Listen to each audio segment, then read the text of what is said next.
आता पावसाळ्यात वीज चमकते, लाईटनिंग म्हणतो आपण. आता बघूया आपण यात आपल्या कामाचं काय. तर बघा, जेव्हा पहिल्यांदा बघू की लाईटनिंग म्हणजे वीज होते कशी.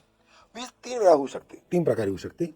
एक तर ढगामध्येच दोन वेगवेगळे चार्ज निर्माण झाले, दोन ढगांमध्ये वेगवेगळे चार्ज झाले, आणि ढग आणि पृथ्वीमध्ये चार्जेस झाले. नॉर्मली ढगाचा वरचा भाग हा पॉझिटिव्ह असतो, खालचा भाग निगेटिव्ह. त्यांच्यामध्ये झालं इलेक्ट्रिक फील्ड तयार, किंवा ढग हे निगेटिव्ह आणि आपली जमीन ही पॉझिटिव्ह. त्यांच्यामध्ये इलेक्ट्रिक फील्ड तयार झालं तर जो इलेक्ट्रिक डिस्चार्ज होतो तेव्हा जी एनर्जी रिलीज होते आणि जेव्हा चमकतं त्याला आपण लाईटनिंग म्हणजे वीज म्हणतो. आणि जे थंडर आहे, कडकड कडकड, त्याला आपण कडाडणं म्हणतो, आवाज. बरोबर. मग यात आपल्या कामाचं काय की मग असं होत असताना जे व्होल्टेज आहे ते किती असतं, करंटचा फ्लो होत असतो तर तो किती असतो, यात ऊर्जा किती निर्माण होते आणि किती टेम्परेचरपर्यंत जाऊ शकतं सेल्सिअसच्या भाषेमध्ये.